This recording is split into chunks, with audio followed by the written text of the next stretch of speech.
Welcome to the Masai Mara. First up on our safari we have the warthog, who has to kneel on his front legs in order to eat, and uses his tusks to fend off predators. There are many gazelle on the Masai Mara. This is one of the many types.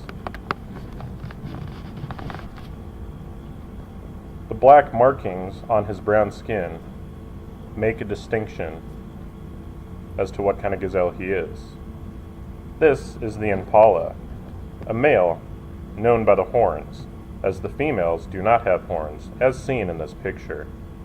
The females are also considerably smaller than the males.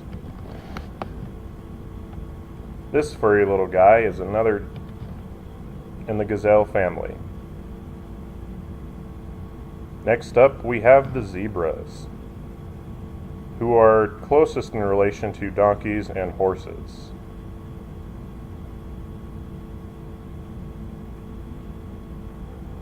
Then we have the wildebeest, who the natives say are a mix of about 7 different animals. Here they are crossing the river on their yearly migration. Then we have the hyenas, the scavengers of the African savanna. Then we have the clever leopards, who take their food high into the trees and hide it from other predators who might try and eat it. They then proceed to devour their food.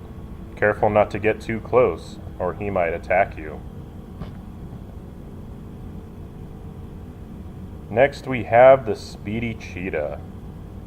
This guy can go up to 60 miles per hour. Doesn't look very fast right now, but he could surely outrun you. Next up we have the baboons. While they might look cuddly, they have very short tempers and will attack if provoked. Next up we have the giraffes. With their long necks, they can see very far. When they have to eat or get a drink, they have to spread their legs and bend down. Makes them look very awkward. But this is what they have to do in order to eat. Next up we have the massive elephants, whose long trunks they use to get food for themselves and to shovel it into their mouths. Their long ears flap them and cool them off. They also can use their trunks to scoop up water and mud and spray it on their backs to cool them off from the sun. Next up we have the deadly Cape buffalo. Now I know what you're thinking. How can an animal that looks like this be that deadly? Well, Cape buffaloes have an extremely good memory, and the bone plate on top of their head is so thick that if you shot it, the bullet would simply bounce right off. Next up we have the lazy hippos, but don't ever go near one. Even the crocodiles don't go near these guys. Speaking of which, here's one right now. These guys spend a lot of time basking in the sun near the rivers, which is where they hide to get most of their food. And of course, like most places, the Masai Mara is teeming with lots of different species of birds, like the vulture, who similarly to the hyena only eats dead animals.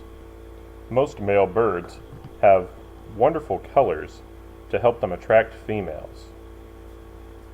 There are also many different types of cranes as well, who sit near the rivers, lakes, and ponds and catch fish with their long beaks.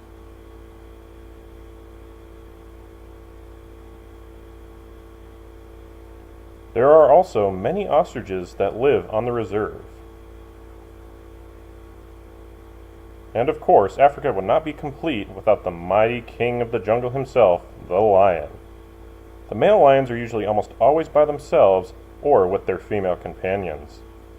Lionesses can usually be found protecting their young. Here's some of the cubs eating a water buffalo that mom has caught for them. The lion cubs are just so adorable. But remember, one day, this cute little cub is going to grow up into a big lion.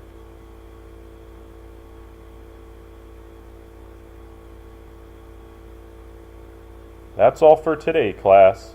I hope you have enjoyed your journey through the Masai Mara in Kenya.